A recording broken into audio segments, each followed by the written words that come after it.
Bonjour et bienvenue dans la chaîne Mathématiques Sciences. Aujourd'hui, je vais vous présenter et expliquer une nouvelle vidéo, qui est une vidéo tout simplement en mathématiques pour les secondes. Et dans cette vidéo de mathématiques pour les secondes, on va s'entraîner justement à étudier le signe d'une fonction affine. Ok. Alors donc, dans la dernière vidéo, je vous avais expliqué tout simplement comment on étudie théoriquement le signe d'une fonction affine. Ok. J'avais expliqué les propriétés qui permettaient d'étudier une fonction affine et plus précisément son signe. On avait démontré ces propriétés-là et on avait fait un petit exemple vite fait d'application. Et là, donc, je vous propose qu'on fasse un exemple ici pour s'entraîner, encore une fois, à l'étude du signe d'une fonction. Donc là, on vous donne une fonction f qui est définie sur R par f de x égale 3x moins 6. Ok, donc là, ici, vous reconnaissez une fonction qui s'écrit sur la forme ax plus b, ok, ou ax moins b, comme vous voulez. Donc ici, on a affaire à une fonction affine. Et donc, on nous demande comme ça d'étudier le signe de la fonction f. Donc, je vous laisse mettre la vidéo en pause pour ce faire, et ensuite on va tout simplement corriger. Sur ce donc, correction. Alors donc, ici, on va voir comment on peut utiliser le signe de la fonction affine. Et donc, pour utiliser le signe de fonction affine, c'est très simple en fait, ok. On va faire ça en deux étapes. Dans un premier temps, on va résoudre tout simplement l'équation f de x égale 0, pour déterminer en quelle valeur, justement, la fonction va s'annuler, ok. Voilà. Une fois qu'on aura résolu cette équation-là, il va falloir déterminer comme ça la valeur du coefficient directeur, donc du nombre A. Ici, on va voir que ici, donc si on regarde, le nombre A, il vaut 3. Et après, donc, en fonction de si ce nombre est positif ou pas, donc là en l'occurrence il vaut 3, et ça nous donne comme ça le tableau de signe de la fonction. Donc ça veut dire que avant donc f de x égale 0, ok, avant la solution de cette équation, dans ce cas-là, la fonction sera du signe de moins a, ok, donc ce sera le signe opposé à a. Et après, donc, après la solution de l'équation f de x égale 0, et le signe de la fonction sera tout simplement le signe de a. Ok, voilà. Donc, on va mettre ça un petit peu en pratique sur cet exemple. Et dans une première partie, je vais résoudre, comme je l'ai dit, l'équation f de x égale 0.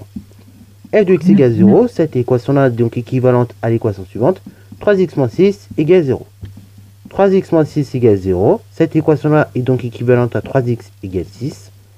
Ou encore, donc cela est équivalent à x est égal donc 6 divisé par 3, directement 2. Ok, bravo. Donc là, la fonction, elle va s'annuler en x égale 2. Ok, bravo. Donc si on remplace x par 2, donc on fait 3 fois 2, ça fait 6.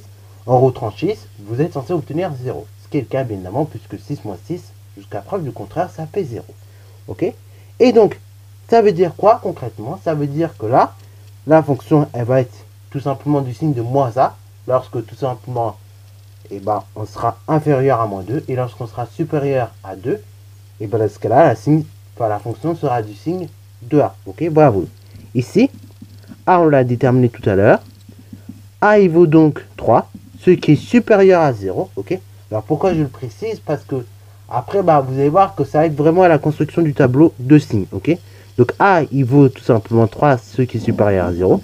Ce qui signifie donc que sur l'intervalle moins l'infini 2, la fonction sera donc négative, ok, donc du signe de moins a, et la fonction sera positive, donc sur intervalle 2 plus infini. Donc on va tout simplement résumer cela en un petit tableau de signes. Donc du coup, là j'ai résumé rapidement le tableau de signes de la fonction, ok. Donc là, comme d'habitude, j'indique les réels de l'ensemble des définitions, donc moins l'infini plus infini. J'indique également le réel pour lequel la fonction s'annule, donc ici en 2. J'indique en dessous de ce réel, donc que ça fait 0. Après, j'encadre éventuellement avec les traits, comme vous pouvez voir. Et donc, sur l'intervalle moins l'infini, donc 2, la fonction est donc du signe de moins a, autrement dit donc négatif. Et sur l'intervalle 2 plus infini, la fonction est positive, donc du signe de a, puisque tout simplement a est positif, et donc c'est du signe de a, donc plus. Ok. Voilà. Et ainsi, donc, on a tout simplement étudié le signe d'une fonction affine. Donc là, maintenant, vous êtes tout simplement devenus des professionnels là-dessus. Donc j'espère en tout cas que cette vidéo t'aura plu. Si c'est le cas, n'hésitez pas à la liker, commenter et bonne installation en mathématiques et en sciences.